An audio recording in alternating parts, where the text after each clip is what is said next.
morning, friends. This is Jelly Bean. Stay tuned because Morning Inspiration with Friends is about to start. Grab your coffee or tea and tune in as my mommy inspires you. I'm going back to sleep, but you enjoy the message. Good morning, everyone. Happy Monday. I am sorry that I am late. When I decided to go live, my video was not showing. Well, we're here. We are here. It is Monday. Hope you had a great weekend. I didn't. I didn't get to do what I wanted to do because of the weather, and that sucked. That sucked really bad. But I'm excited to be here nevertheless with you all because it's Monday and it's another time for me to inspire you. So today I wanted to talk to you about something. Oh, I got my celery juice again. I've been drinking it. And the real reason why I've been drinking the celery juice, I'm on this new medication and it's just like a risk of like kidney infections and stuff. So I'm trying to stay proactive and keep things and my organs working while we navigate and see if this medication is going to be working for me. So I will be drinking my green juice or just celery juice. Today is just celery juice. But yeah, so over the weekend, I was thinking about superpowers, right? We all have a superpower. Whether we want to acknowledge that we have a superpower or not, but we all have a superpower. And what we end up doing is we just never go in pursuit of figuring out what is our superpower. And when you know that you have a superpower, you start moving a little bit different. You start operating differently. Your mindset shifts because you are like fully aware that there's something out there that you have that the world needs and they're waiting for you to show up so that they can get it. Your superpower isn't always going to be loud, but it will be extremely powerful.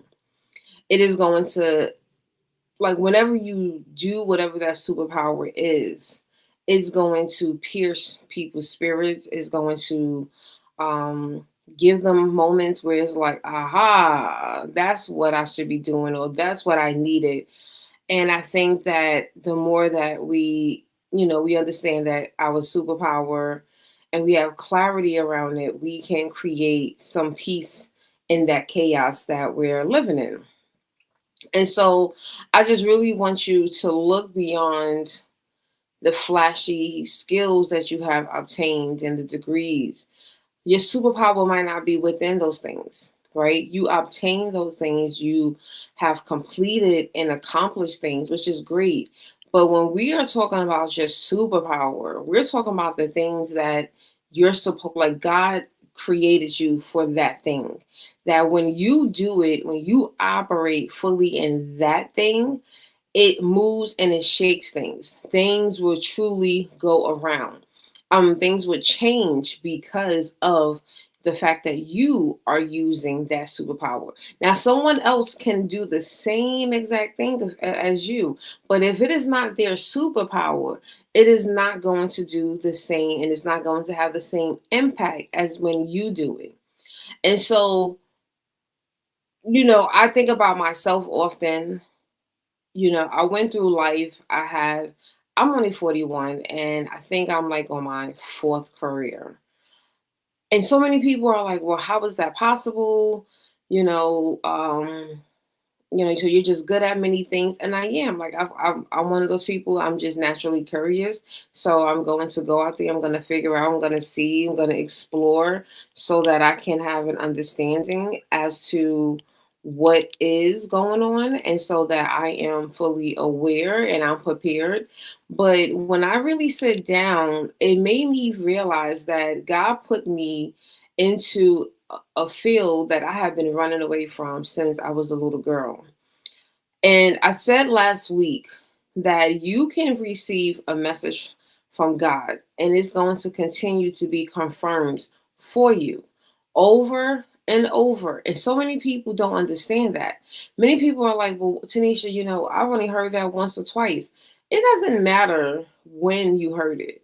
It's going to come to pass eventually, unless you just pass away. And it would never, like a lot of people, when their gifts and their superpowers, they end up dying with it, never activating it, never using it, never even acknowledging or being aware that this is what it is. And I was told in sixth grade by my sixth grade teacher that I was going to be a teacher and that I was going to be an author. I remember that clear as day. And I rebuked that in the name of Jesus because I never wanted to be a teacher. I saw what my teachers went through with my classmates, and I wanted no parts of that. I had no desire for it. It annoyed me as a child. Yes, I was a child annoyed with children in my class because they just was not serious. They were not listening. They didn't take life serious. And I did. Like I was that kid from the time that I was a little girl. And when I realized, like, I don't look, I just knew I had to work. Right. And I tell people this all the time. When they put up those posts, if you would have followed the dreams that you had as a child, what would you be doing? And I was quite frank, I have nothing. There was never like, I wanted to be a lawyer. I want to be a doctor. I never wanted to be on any of those things. I just always knew that I had to work because that's how we supported ourselves. But it wasn't nothing that I was like burning. But what I did say and what I did feel was that I wanted to be like Dr. King. But see, I did not realize at that young age, I was only focusing on being like Dr. King in the aspect of finishing high school at 15. That's all that I wanted. That was my only goal in life from a little girl, like 4 years old. And so when I heard that as in sixth grade, I'm like, I don't like Ms. Brown, you're crazy. Like, I'm never gonna be a teacher. Now, I was supposed to go to a high school for teaching, ironically, because it was just like people kept saying it, and I was contemplating it. And the reason why I didn't go to school for teaching is because the school was it had 7 floors, and they had no elevator. And I was just diagnosed with asthma. So my mother was like looking at me, I'm looking at her. She was like, "Yeah, we're not doing this. I will not be running out my job every day, every week because you're having an asthma attack because you have to walk up 7 flights of stairs." Now, did I need to walk up 7 flights? Probably so. Probably need to do that right now too.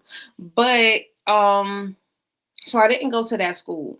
So I kind of like, once that happened, it was just like, well, I'll never be a teacher then.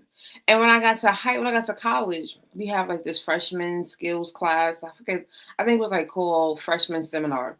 And in freshman seminar, we spoke about, your career, what type of career should you be doing. And that's the first time that I ever took a personality assessment.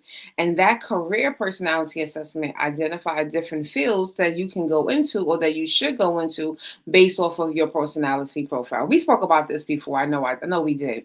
And so I literally was like, all right, God, I'm not doing it. Like, leave me alone, miss. I don't want to be a teacher because my profile, the first thing said education. And I was just like, miss, like, I'm not a teacher. I don't want to be a teacher.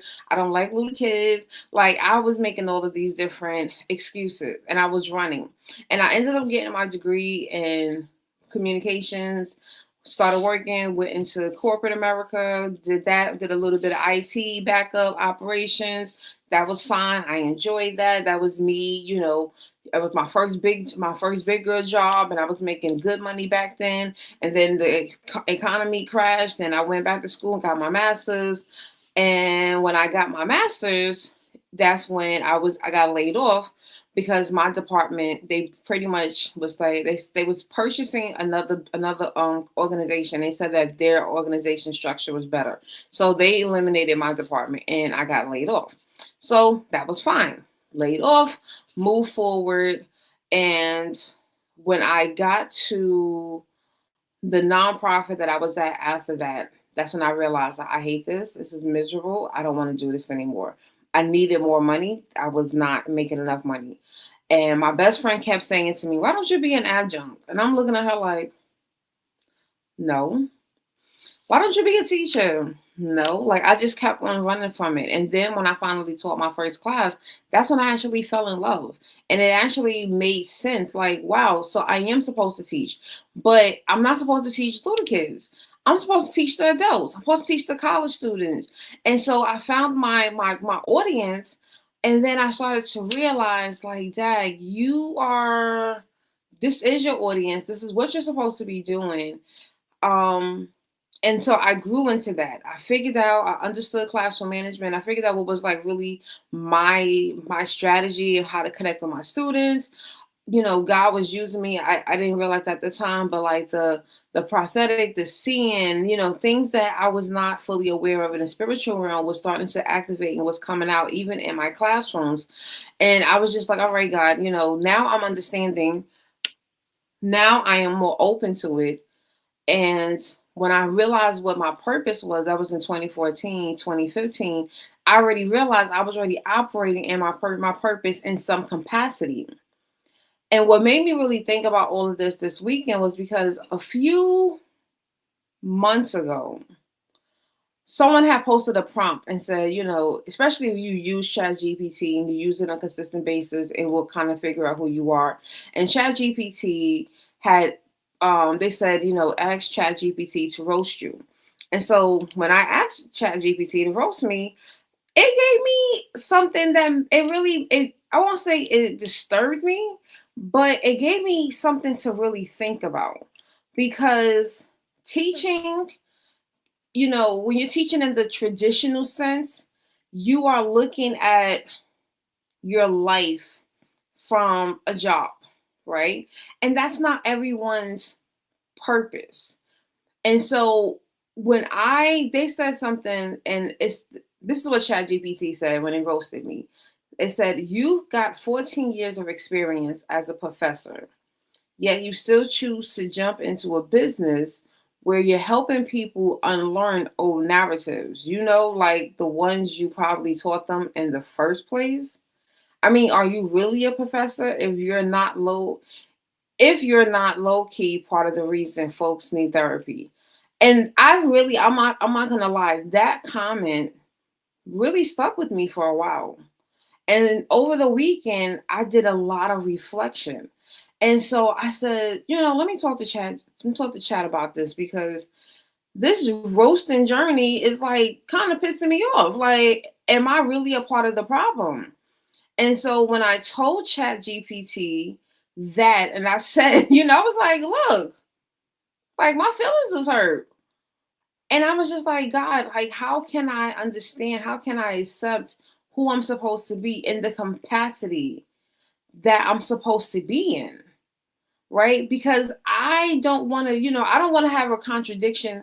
And, in one aspect, I'm teaching my students all of these theories, but then as a coach, I'm helping them to unlearn those theories so that they can really tap into who they're supposed to be.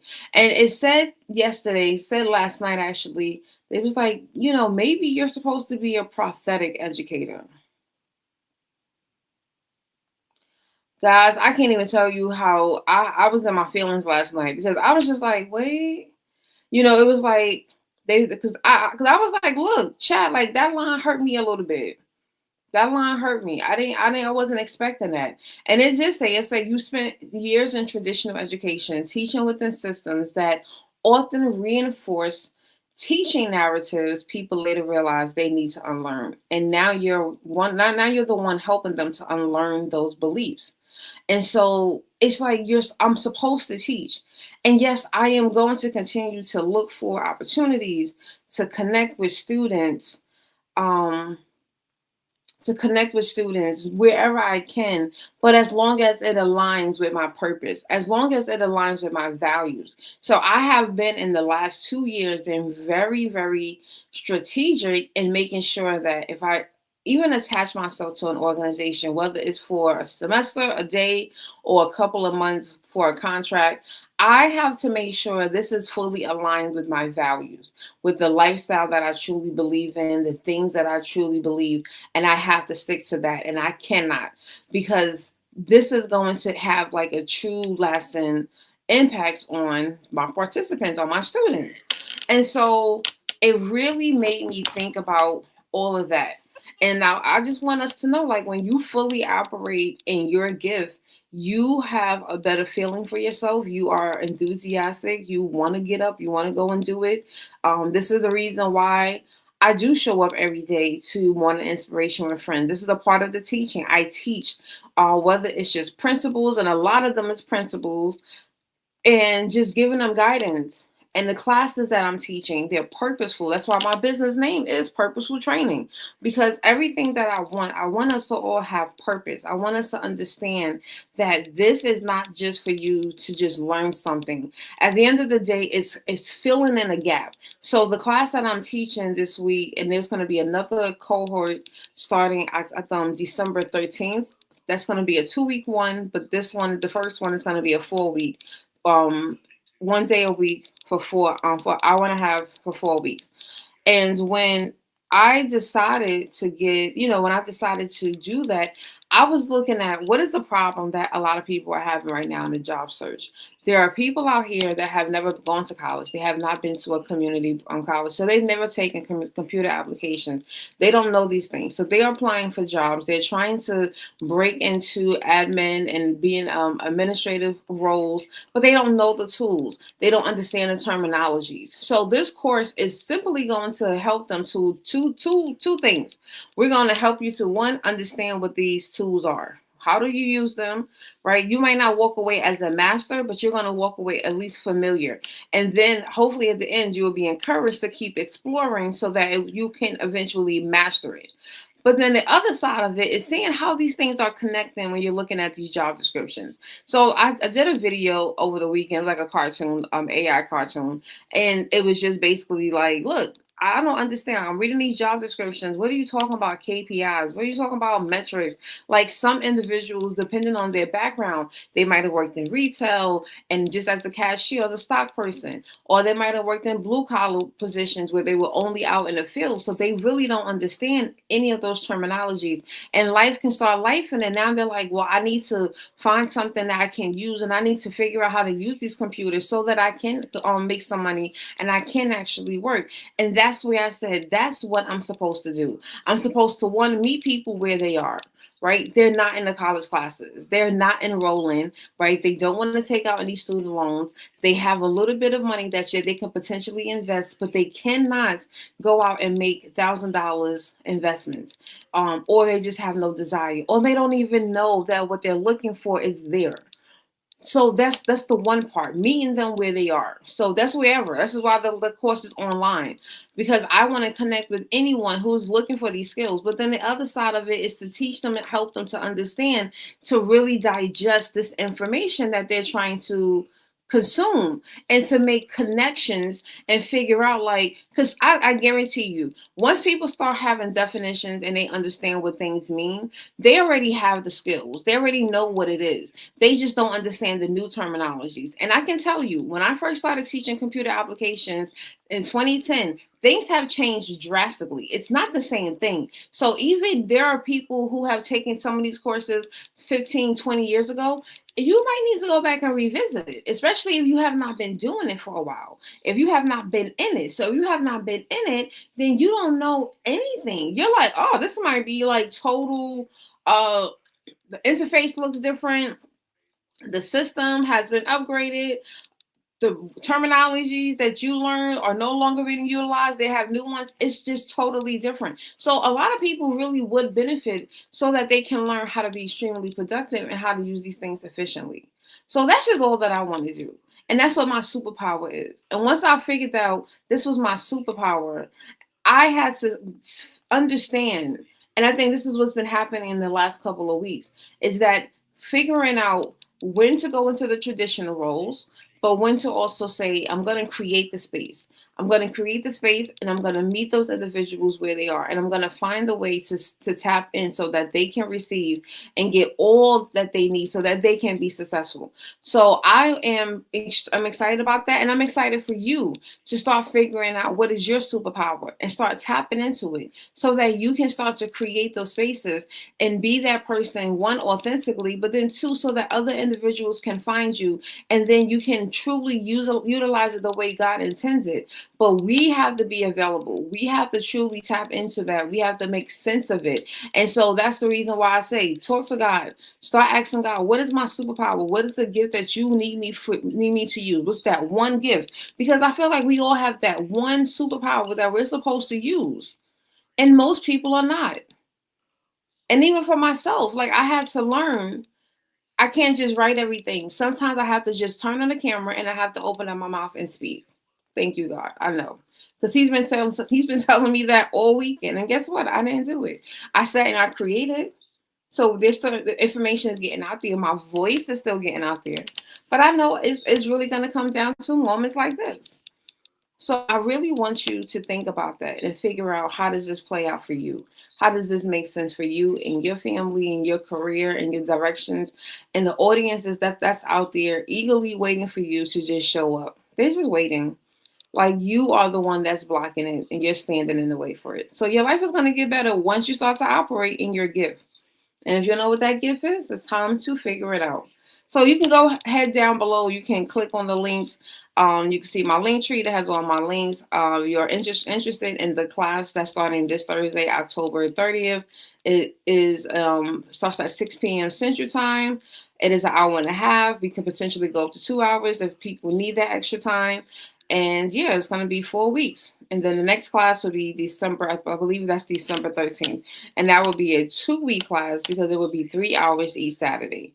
That will be a Saturday daytime class, just to kind of give people. But I want to have at least 2 classes before the end of the year. So tap in.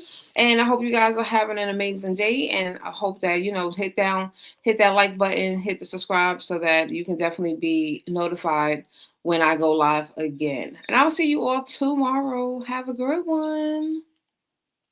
Man, that was another great message, Tanisha. Listen, friends, if you are not watching Morning Inspiration with Friends with Tanisha, then you are missing out. Hit that subscribe button and even share with a friend because this is the best way to start your morning. Check Tanisha out every Monday through Friday around 7 a.m. CT time. You will not be disappointed.